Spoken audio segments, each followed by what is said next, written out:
de 5 à 8 sur 20. Et bon, bah, les raisons, c'est que le prof n'expliquait pas, ou il expliquait mal. Hein. C'était plus un prof, en fait, qui devait être, qui aurait dû faire des cours à la fac ou au lycée, mais pas au collège, quoi. Donc, un problème de pédagogie. Hein, voilà ce qu'on avait constaté. Les inégalités par rapport à l'argent. Hein, tous les ans, on demande aux familles d'acheter des cahiers de grammaire, d'anglais, à 10 €, qui ne sont pas utilisés entièrement, hein, utilisés qu'à la moitié. Donc, on demande des questions et on demande à ne plus acheter ces cahiers. Par rapport à l'argent, toujours, les voyages scolaires. Des élèves qui ne sont pas partis en voyage parce que c'était trop cher et les démarches administratives auprès de l'assistante sociale, hein, du collège sont compliquées et longues pour avoir des aides du Fonds social collégien. Donc, comme elles sont longues, elles ne sont pas faites et les familles qui auraient dû avoir droit à une aide financière n'avaient pas droit. Donc, on a dénoncé ça aussi, qu'il n'y ait pas de non-départ d'élèves à cause de l'argent. Inégalité par rapport aux devoirs. Par rapport aux devoirs à la maison, hein, bien sûr, donc ça a été dit, hein, mais tout le monde n'est pas soumis à la même enseigne, hein, tout le monde n'a pas les mêmes conditions et le même temps pour consacrer aux devoirs. C'est pour ça que nous, les CPE, on revendique que les leçons, alors là je parle pour le primaire, hein, les leçons ne soient plus faites à la maison, mais soient faites à l'école. Et donc c'est le slogan, ce n'est pas aux parents d'expliquer, les cours. À la maison, on doit montrer ce que l'enfant, ce que l'on fait à l'école, et non montrer à l'école ce que l'on fait à la maison. Voilà. Donc, et puis un peu plus largement au collège, on demande qu'il y ait des salles de permanence où les élèves puissent travailler dans le calme. Hein, comment on peut faire ses devoirs sortant d'école à 40 élèves dans la salle de permanence. Hein. Donc tout ça, on le dénonce aussi. Après, tout ce qui est autour du soutien scolaire, bon, c'est vrai que tout le monde est différent, hein, c'est la nature. Et puis, on avance chacun différemment. Il y a des matheux, des sportifs, des littéraires. Et donc, face aux difficultés d'un moment, chaque élève doit trouver une aide appropriée, doit disposer de ressources nécessaires pour progresser. Donc, en tant que parents, on constatait, puis on était attentif à ça, il y a par exemple des élèves qui sont en 4e, qui les cours théoriques ne leur plaisent pas, enfin ils ont des difficultés, donc ils demandent de passer en 3e. On appelle ça professionnel, mais c'est 3e MDP6, hein.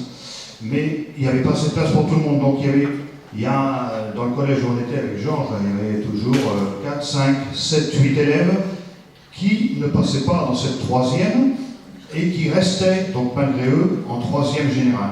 Donc on demandait à ce que les cours de 3e soient adaptés pour eux, qu'il y ait des stages, qu'il y ait un suivi un peu plus individuel pour pas qu'ils perdent leur temps en 3e. Par rapport aux élèves étrangers aussi, qui ne parlent pas le français, hein, donc on demande à ce que des cours de français leur soient donnés, et des cours d'enseignement adaptés, afin qu'ils réussissent leur intégration.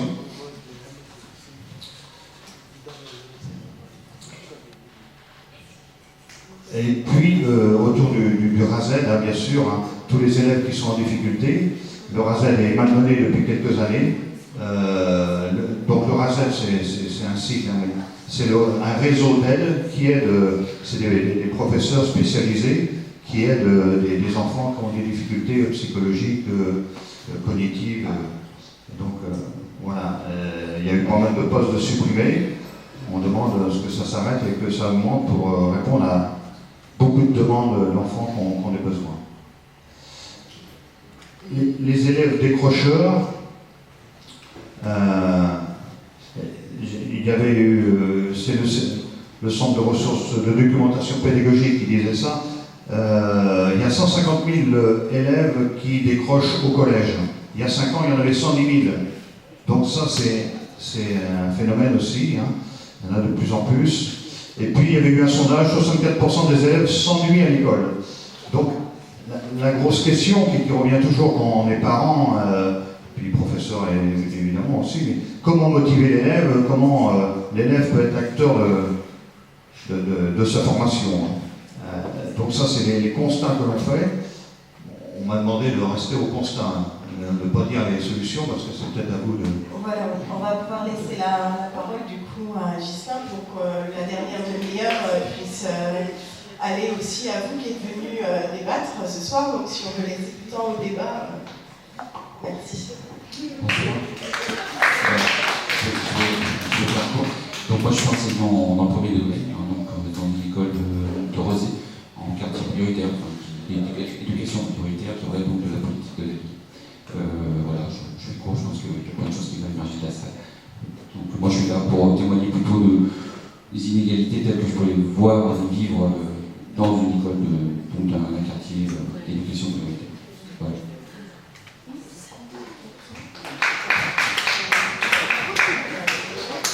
Du coup, on va vous inviter à témoigner, vous, de constats que vous pouvez faire.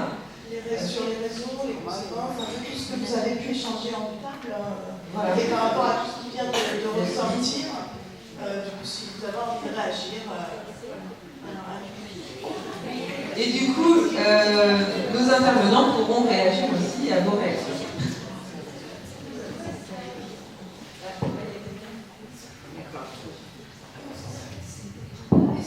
Bonsoir. Tout à l'heure, vous disiez que c'est bien de supprimer les classes adaptées, quoi. Et je trouve que non. Parce que moi, j'ai eu mes 2 filles qui ont été, et ça a permis de les pousser un peu plus, parce qu'autrement, ils n'auraient pas suivi, quoi. Ils auraient complètement décroché dès la première. Oui, alors j'ai peut-être été un peu rapide. Disons qu'avant d'encourager les solutions de remédiation, donc par exemple les CEPA, les RASER, etc., je crois qu'il faut se demander pourquoi certains élèves sont conduits vers ces solutions. Et il y a beaucoup à faire à l'intérieur du cadre commun. Par ailleurs, on n'a pas beaucoup de recherches sur l'effet du passage par ces dispositifs. Donc, on ne peut pas dire, voilà, pour vos élèves, pour vos enfants, pardon, ça peut être une solution, mais en règle générale, je ne peux pas vous dire si ça marche ou si ça ne marche pas. Bon, mais il y a des systèmes éducatifs où on n'a pas besoin de ça. Mais voilà, je pense que Ghislain aura quelque chose à dire. C'est vrai que si on reprend ce qui a été dit, c'est toute la logique de l'école qu'il faut changer. L'école a été malmenée pendant plusieurs années. Ça nous a un peu empêché de réfléchir à l'école. Dès lors qu'on met les enfants en concurrence, dès lors qu'on opère un tri, effectivement, à un moment, il y a des enfants qui ne peuvent pas suivre. Mais cette difficulté scolaire, on la fabrique en grande partie dans l'école. Parce que l'école ne se donne pas les moyens de s'adapter aux enfants. Et là, c'est même l'attente des parents là-dessus qu'il faudrait travailler, parce que les parents eux-mêmes attendent de l'école qu'elle opère un tri, étant bien entendu dans leur esprit qu'ils vont être gagnants du tri qui va s'opérer. Mais on est bien toujours dans cette logique-là, et c'est ça qui pose problème, c'est-à-dire qu'on a des pressions. Je peux vous prendre quelques exemples brièvement. Si un enfant n'apprend pas à lire entre le mois de septembre et le mois de janvier du CP, il est en échec. Ce qui voudrait dire qu'un enfant doit systématiquement apprendre en 4 mois à lire, quel que soit l'enfant, quelle que soit sa date de naissance, quel que soit son bagage, quel que soit son... C'est juste. Mais on ne se donne pas les moyens d'accompagner les enfants dans la lecture un petit peu plus longtemps, sans pour autant leur mettre l'étiquette d'élèves en difficulté. Ils ne sont pas en difficulté, donc on a plus de temps. Vous voyez, c'est ça qui pose problème. Après, dans le circuit aujourd'hui, déjà, je souhaiterais peut-être, je pense qu'on ne sait pas apporter de solution, les RASER peuvent apporter des solutions, mais c'est ponctuel dans un système qui est fait. Oui, bonsoir. Je voulais interroger le premier intervenant. Justement, vous avez dit que globalement, le niveau d'enseignement avait augmenté avec beaucoup plus de jeunes qui sont diplômés du supérieur. Or, on entend beaucoup dire qu'en fait, le niveau a baissé parce qu'il y en a beaucoup plus qui sortent de l'enseignement sans savoir lire ni écrire couramment ni facilement. Donc, est-ce que pour une partie, ceux qui font les études, oui, le niveau a augmenté, mais est-ce qu'il n'y a pas une inégalité qui s'est creusée avec le nombre de ceux qui ne savent pas, qui ne sont pas à l'aise avec l'écriture, la lecture, même compter, qui est beaucoup plus importante? Alors, tout à fait d'accord. Sur la longue durée, si on compare des générations, évidemment, on voit que le niveau monte parce que tout simplement, il y a plus de gens à pouvoir profiter de l'école. Ça reste vrai. Mais si je prends une période plus courte, par exemple entre les milieux des années 80 et milieu des années 2000, le ministère a montré que le niveau des élèves en fin de primaire avait baissé. Et effectivement, on le constate quelques années plus tard, arrivé au collège, au lycée et même à l'université, entre le niveau supposé et le niveau réel, il y a un écart qui se creuse. Moi, j'enseigne en première année en sociologie les méthodes statistiques et je commence évidemment par à apprendre à manier les pourcentages. Je demande aux étudiants de poser une division, ils me regardent avec des gros yeux. Comment vous pouvez nous demander de poser une division? Alors, je la fais avec eux au tableau, on s'entraîne. Je dis, le jour de l'interrogation écrite, attention, pas de calculatrice, il faudra savoir faire des divisions.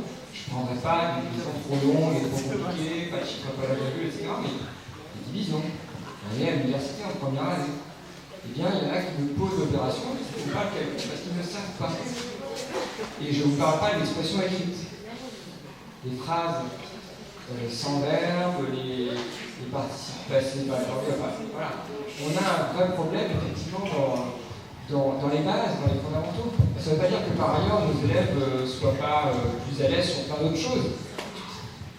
Mais il y a un moment où on ne peut pas être assez calé sur l'histoire du Japon, par exemple, et ne pas avoir des éléments de base en lecture, écriture, calcul. Effectivement, il y a plutôt une tendance à la baisse du niveau, et les écarts se creusent entre les moins bons et les meilleurs, et évidemment, c'est des écarts qui sont fortement liés à l'origine sociale. Ça interroge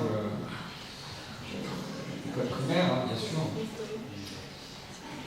Voilà, il y a plein de... Les facteurs explicatifs qui seraient sans doute très nombreux. Il y a évidemment les conditions d'enseignement. En Finlande, il faut savoir qu'il est régulièrement en tête des classements internationaux. En Finlande, il y a à chaque fois 2 enseignants par classe. Vous avez un enseignant qui fait le cours, et puis un autre qui passe d'élève en élève à chaque fois qu'il repère des difficultés. La dépense par habitant, la dépense publique par habitant consacrée à l'école est bien plus importante. Les enseignants sont bien mieux payés. Hein, il y a plein de choses comme ça. Bon, peut-être que Gislain aurait des choses à dire, mais il faut prendre le problème par tous les bouts. La formation des enseignants, ça aussi, il faut revoir. Là, on enchaîne des réformes qui posent beaucoup de difficultés et qui ne résolvent pas beaucoup de problèmes, j'ai l'impression, pour l'instant. On va voir. Les rythmes scolaires, il y a sûrement encore des choses à améliorer. Évidemment, la situation n'est pas satisfaisante pour tout le monde. Bon, mais je pense que c'est par là qu'il faut commencer. Du coup, il y a une question là-bas, monsieur. Ce serait plutôt un état des lieux, carrière de 1959 à 1997. J'aimerais savoir comment les organismes que vous présentez, tels que celui de l'INSEE, puissent faire des comparaisons quand on sait la somme de travail qu'abattait un gamin du primaire avec ses 30 heures. L'horaire de référence, le terrier, le code soleil du comportement des professeurs et des parents.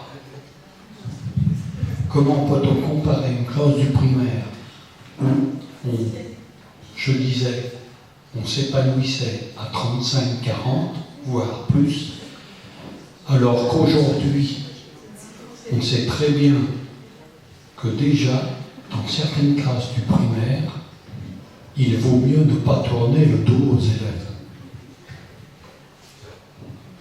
Je pourrais continuer mon expérience parce que j'ai vécu, moi, toute l'évolution. Entre nous, enseignants, on se dit, tel ministre, il veut son nom dans le dictionnaire historique. Ça se paye très cher, les mauvaises expériences et les échecs. J'ai passé toute ma carrière à ne prendre que des élèves en échec. Et à chaque fois, j'ai refait à zéro les méthodes sur le quartier Chantenay-Bellevue. Je m'arrêterai là. Et juste avant que vous réagissiez, vous pourrez prendre la remarque Océane, tu avais quelque chose à dire? Elle veut savoir en fait pourquoi certains professeurs, parce qu'on peut pas mettre tout le monde dans le même sac, démotivent les élèves. Et pour eux, ils ne savent même pas comment on sera plus tard et juste à partir d'un comportement, ils peuvent nous dire non, je ne pourrai pas faire ce métier. On nous réoriente autre part où on n'est pas. C'était sa question. Du coup, ça fait deux sujets un peu différents. Mais... Très rapidement sur la première intervention, mais je pense qu'on pourrait échanger très longuement. Il y a un historien qui a calculé que si on compare les heures d'un écolier des années 60 sur toute sa scolarité avec aujourd'hui, en gros, sur les 5 années d'école primaire, ça fait 20% de temps en moins aujourd'hui. C'est comme si on avait enlevé une année d'école. C'est Antoine Pro qui a dit ça. Donc oui, je pense que c'est dans le même sens. Je vais revenir sur les jugements des enseignants, parce que en discutant, c'est apparu comme un point important. On sait que les enseignants, ils ont en fait arrivé au collège et au lycée, je ne parle pas des enseignants du milieu, ils doivent transmettre des savoirs, et on leur demande aussi de décider qui ira dans telle ou telle partie du système éducatif. Donc ils doivent orienter, trier, même si ça se fait collectivement, qu'il y a des spécialistes de l'orientation professionnelle, bien sûr. Mais on leur demande à la fois de transmettre des connaissances et par avance de préfigurer l'avenir scolaire et professionnel. Et ces deux missions-là me paraissent contradictoires. Parce que quand on sait dès le début de l'année qu'un tel arrive avec tel bagage, tel milieu social, tel vœu d'orientation, etc., et ben je pense qu'on n'enseigne pas de la même manière à tous les élèves. Je voudrais juste raconter une expérience que j'évoquais tout à l'heure avec les lycéennes et collégiennes. Aux États-Unis, dans les années 60, il y a eu une expérience qui a été faite. On a dit à des enseignants, voilà les bons élèves, voilà les élèves moyens, et voici les mauvais élèves. Les chercheurs ont présenté leur recherche comme une enquête sur les élèves. En fait, c'est une enquête sur les enseignants. Les classements a été bidon. Les bons élèves avaient été tirés au sort, pareil, les mauvais, les moyens. Et donc, on a mesuré à la fin de l'année les progrès des élèves selon qu'ils avaient été mis dans telle ou telle catégorie. Et on s'est rendu compte que ceux qui avaient été classés bons élèves ont mieux progressé que ceux qui avaient été classés moyens ou médiocres, parce qu'on avait quand même leur vraie évaluation au début de la recherche.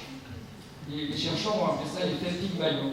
Pygmalion, c'était un sculpteur dans l'Antiquité qui aimait tellement ses statues qu'il croyait qu'elles pouvaient devenir réelles. Il était amoureux de sa statue. Eh bien, ça se passe un peu pareil dans les classes. Les enseignants vont avoir tendance à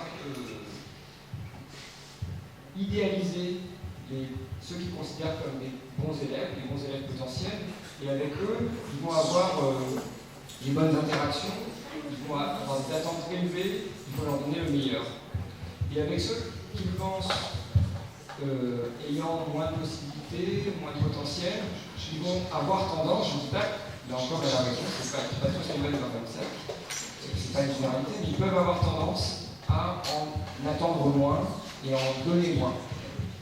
Et évidemment, il y a un mécanisme qui se met en place aussi du côté des élèves, c'est-à-dire que ceux qui se sentent stigmatisés vont peut-être baisser les bras, trouver leur intérêt à être en de l'école, et voilà, finalement, ce qui était au départ juste des représentations, des catégories dans les têtes, ça se transforme dans les faits.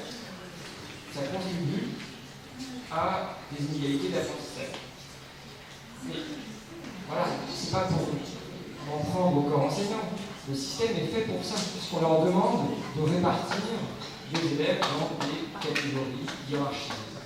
Océane, juste répondre à ta question, parce qu'en finalement il n'y a pas vraiment de réponse. Poser la question de savoir, en gros, pourquoi les professeurs démotivent. Moi, je ne vais pas te donner une réponse de dire parce qu'ils n'aiment pas ou ce genre de choses, je ne suis pas là pour te dire ça. Mais en tout cas, moi personnellement, j'ai été dans un collège en Z, du quartier Malakoff. Bon, ça, c'est le genre de choses que j'ai vécu moi aussi. Mais sache que ce que tu es en train de dire là, je ne l'ai pas vécu qu'au collège du quartier, je l'ai vécu aussi vraiment en école supérieure, tu vois. Donc, ce qui fait qu'en gros, moi, ce que je vais te répondre simplement, c'est juste de dire que les personnes qui vont te mettre des bâtons dans les roues, te démotiver, pas te soutenir et te valoriser, je pense qu'on a juste. Moi, un professeur m'a dit ça.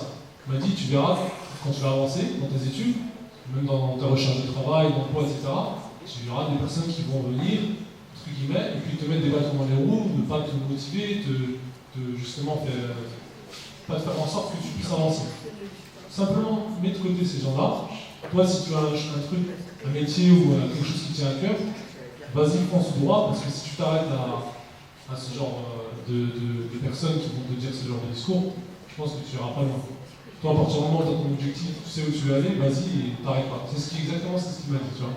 Et aujourd'hui, moi, j'ai fait en sorte de ne pas écouter ces personnes-là, mais tu verras quand même avec le temps, tu vas être confronté avec des personnes qui seront justement à ton écoute, qui vont te motiver, qui vont te soutenir, même si c'est vrai qu'ils ne sont pas des masses. Aujourd'hui, ce que j'ai constaté, les personnes qui m'ont aidé dans la scolarité, au niveau des personnes qui motivent, qui croient en moi, tout simplement déjà. Me dire que oui, je pense que tu peux réussir dans ce métier-là, vas-y, fonce. Il y en a encore, c'est vrai qu'ils ne sont pas nombreux, mais il y en a encore. C'est juste pour répondre à ta question. Moi, je voulais juste, comme disait Georges, je parlais de ce que nous on faisait à travers l'association sur le quartier Malakoff. Nous, à travers notre association, comme je disais, Armolution Jeunesse, AJ, j'ai expliqué qu'on mettait en place des créneaux d'accompagnement à la scolarité.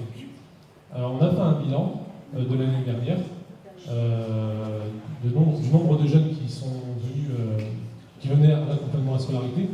On avait estimé pour la première année peut-être 20 jeunes. On s'est dit que si on réussit à avoir 20 jeunes, c'est déjà très bien. Au final, on s'est rendu compte qu'on a, en faisant nos statistiques, entre guillemets, pas de sociologue, mais juste des chiffres simples, c'était de 54 jeunes. Donc au final, on a été assez surpris du nombre de personnes qui venaient fréquenter l'accompagnement à la scolarité, et on était à la fois aussi satisfaits. Ce qui fait qu'au final, on s'est rendu compte qu'il y avait un réel besoin, c'était comme une sorte d'appel au secours, plus ou moins des jeunes, puisque sachant qu'à travers le nombre de personnes qui sont venues fréquenter l'accompagnement à la scolarité, pour vous dire sincèrement, on n'a pas fait de grande communication, de tract, dans la boîte aux lettres, ce genre de choses. C'était vraiment pure bouche à oreille. Ce qui fait que vous voyez les jeunes, parce que moi, comme j'ai grandi le quartier, j'habite encore le quartier, je fréquente les jeunes assez régulièrement, ils me voient, je les vois. C'était simplement du bouche à oreille. Alors dire que voilà, à partir de la semaine prochaine, la semaine d'après, on va mettre en place l'accompagnement de scolarité. Si tu veux venir, on peut t'aider sur tes devoirs ou sur tes difficultés ou telle matière. Donc en gros, ce que je disais, 54 jeunes qu'on a pu comptabiliser. Cette année, on pense qu'il y en aura une soixantaine. Et ce qui fait qu'à travers cette expérience-là que moi personnellement j'ai pu vivre auprès de ces jeunes-là, j'ai pu constater différentes problématiques. Tout à l'heure, vous avez évoqué, si je ne me trompe pas, de l'aspect social.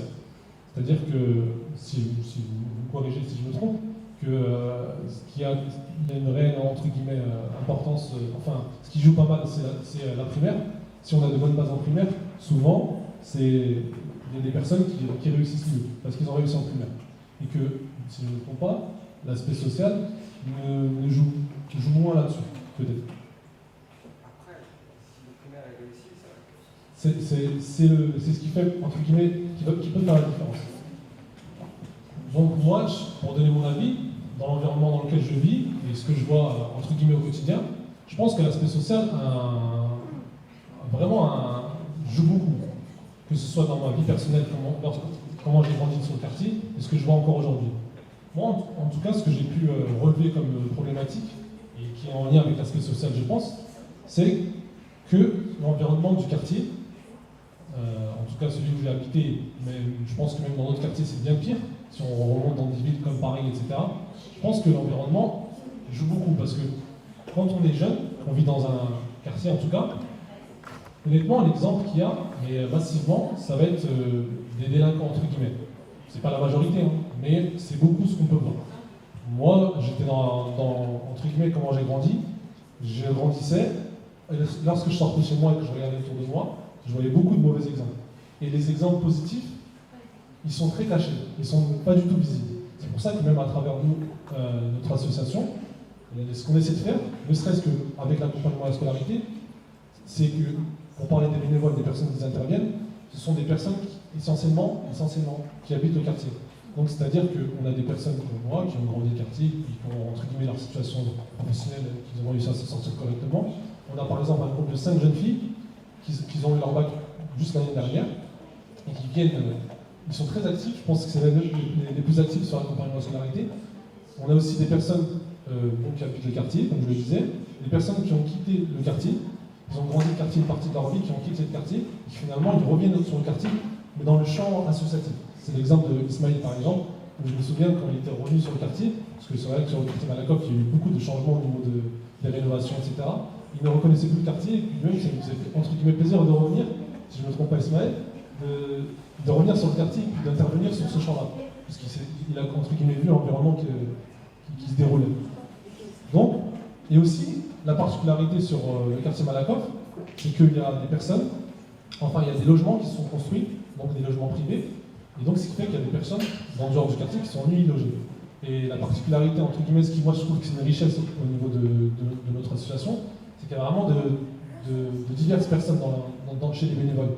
C'est-à-dire qu'il y a des personnes qui habitent le quartier, des personnes qui habitent à l'extérieur du quartier, c'est le cas dans Angéline, qui n'ont rien à voir avec le quartier Malakoff, qui veulent juste s'engager, puis donner un coup de main à des jeunes sur la réussite scolaire. Il y a des personnes qui viennent d'arriver sur le quartier, qui viennent d'y habiter, donc qui ont eux aussi eu cette envie de vouloir s'engager, donc ils vont s'informer autour du conseil du quartier par exemple, en disant est-ce qu'il y a des structures qui travaillent sur l'accompagnement scolarité. Bon, ils ont parlé de nous, ils viennent. Donc voilà, c'est ce que je voulais dire. Et à travers justement l'accompagnement scolarité, pour revenir là-dessus, le fait que les jeunes puissent venir faire justement leurs devoirs et puis qu'on puisse les soutenir là-dessus, et puis qu'ils puissent voir que finalement dans le quartier, je ne savais pas qu'il y avait des personnes qui étaient à telle école, qui étaient à la fac, qui travaillaient dans tel domaine. Finalement, c'est une occasion aussi pour eux qu'ils puissent voir autre chose que mauvais exemples. C'est un des facteurs qui, je pense, qui fait du bien à travers ces jeunes-là. Eux-mêmes, parfois, ça m'arrive à travers, à côté justement du suivi scolaire, et ils me posent des questions sur savoir qu'est-ce que je fais dans mon métier, comment j'ai fait pour en arriver là, etc. etc. Moi, en tout cas, ce que j'ai pu aussi me rendre compte à travers ce qu'on peut mettre en place, c'est je pense qu'il y a un lien avec l'aspect social, entre guillemets, la barrière de la langue.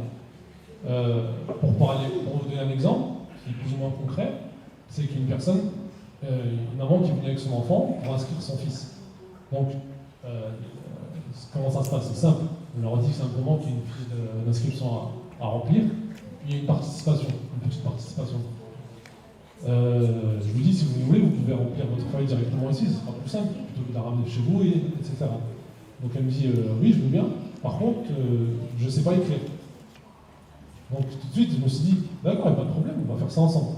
Ce qui fait qu'à travers ça, ça veut dire qu'une feuille d'inscription qu'elle ne peut pas remplir à la maison, ça va être beaucoup plus compliqué pour pouvoir accompagner son fils. Donc c'est pour ça que nous, à travers cette action, ce qu'on essaie de faire, c'est déjà de redonner la place aux parents. C'est-à-dire qu'on ne va pas demander aux parents de dire, on ne va pas leur dire faut aider votre fils sur les devoirs, parce qu'en vérité, les personnes qui n'ont pas les capacités, donc là je prends un exemple pour la barrière de la langue, c'est une raison, il y en a d'autres. C'est des personnes, par exemple, si son fils qui est dans le domaine scientifique, même s'il sait lire ou écrire, qu'il est à l'école, le domaine scientifique, c'est pas donné à tout le monde. Donc c'est un exemple. Ce qui fait que nous, on demande, par exemple, ce qu'on essaie de faire, c'est un minimum. Au moins de suivre un petit peu le carnet de correspondance, comme on peut l'appeler, savoir si l'enfant vient à l'heure, n'est pas absent, etc. etc. Donc la deuxième raison que j'évoque, la première c'était l'environnement, le quartier, la délinquance, le mauvais exemple. La deuxième, moi, que j'ai pu constater concrètement entre guillemets, sur le terrain, humainement, ce que j'ai pu voir, c'est la barrière de la langue. La troisième que j'ai pu évoquer, que j'ai pu relever, c'est que malheureusement, il y a pas mal de familles qui sont monoparentales, une maman qui est seule et qui doit éduquer ses 3 enfants seule. Déjà, je pense que c'est très très compliqué de travailler, d'aller les chercher à l'école, et ensuite de faire les devoirs pour les 3 enfants. C'est concrètement compliqué. Ce qui fait que quand ils voient ce genre d'initiative qu'on met en place, ça leur fait vraiment du bien. Donc vous avez parlé aussi de l'aspect financier, ça c'est le troisième point. L'aspect financier, vous avez parlé de cet aspect financier. C'est vrai que l'aspect financier est je pense qu'il fait partie vraiment des choses qui font la différence, dans le sens où si les parents n'ont pas la possibilité d'inscrire leurs enfants dans des établissements payants, entre guillemets, où il y a un meilleur enseignement, entre guillemets, c'est très compliqué. Ce qui fait que de même, à côté de ça, on peut parler aussi de l'accueil périscolaire dans les écoles. La dernière fois, j'étais avec une maman qui avait 3 enfants et qui expliquait que, enfin je l'ai lu parce que je voyais qu'elle était sur le quartier Malakoff, mais du coup, en discutant avec elle, je lui explique que nous, je lui dis que nous, on a mis en place l'accompagnement à la scolarité sur le quartier, si vous voulez venir avec les enfants, il n'y a pas de problème. Je sentais qu'elle avait des difficultés, entre guillemets, sur ce point-là. Elle me dit, écoutez, c'est très bon à savoir parce que sur l'école où j'ai inscrit mes enfants, donc c'est l'école au centre-ville, il explique que l'accueil périscolaire, par exemple, 1 heure, c'est 4 € l'heure. Ce qui fait que fois 3 enfants, ça fait, et sur l'année, déjà, ça me permettrait de réduire les coûts et puis de moins inscrire une seule fois au lieu de 3 fois dans la semaine, par exemple. Donc c'est pour ça que je parlais de l'aspect financier. Un autre point, donc je crois que c'est le 4e ou le 5e, je ne sais plus. Un autre point, je pense que c'est important, ça revient un petit peu sur ce que disait Océane, par rapport aux professeurs qui entre guillemets, ne valorisent pas l'enfant. Ça revient un petit peu dans le sens où on parle de la désorientation professionnelle. C'est-à-dire que, moi personnellement, lorsque j'étais en 3e, je me souviens encore c'est ce que je me souviens en tout cas par rapport à l'orientation professionnelle, c'était, on nous mettait derrière des écrans, entre guillemets, et on nous mettait une sorte de logiciel, un site internet où on doit répondre à des questions, oui, est-ce que vous êtes quelqu'un qui aime bien le sport? C'était vraiment que du clic, mais vraiment, pour parler concrètement, nous, avec les copains, pour nous c'est l'ordinateur, on cliquait sur tout et n'importe quoi, et puis après à la fin on se marrait, moi je me rappelle encore, ça m'a marqué parce que je me souviens, je cliquais sur n'importe quoi, je me suis dit, et puis on me dit, un domaine d'activité qui vous correspondrait, c'est carrossier. Là, c'est un exemple, ça fait rire, c'est vrai. Mais je m'en suis proposé, je me souviens encore. Ce qui fait qu'au final, je me rends compte que, moi personnellement, contrairement à beaucoup d'autres jeunes, donc lorsque je discute avec ces gens-là, on parle souvent de l'orientation professionnelle. Souvent, on parle de désorientation, c'est-à-dire que le professeur ne prête pas attention, ou le proviseur, celui qui, entre guillemets, est aussi là pour conseiller sur l'orientation et savoir si on peut aller dans telle ou telle filière. Souvent on dit qu'on est vraiment mal orienté. C'est vrai qu'en général, c'est souvent le cas, je parle en tout cas dans les quartiers, dans les collèges du ZEP, etc. Moi personnellement, j'ai été confronté à un professeur, donc c'était mon professeur principal. Moi, déjà avant de parler du professeur,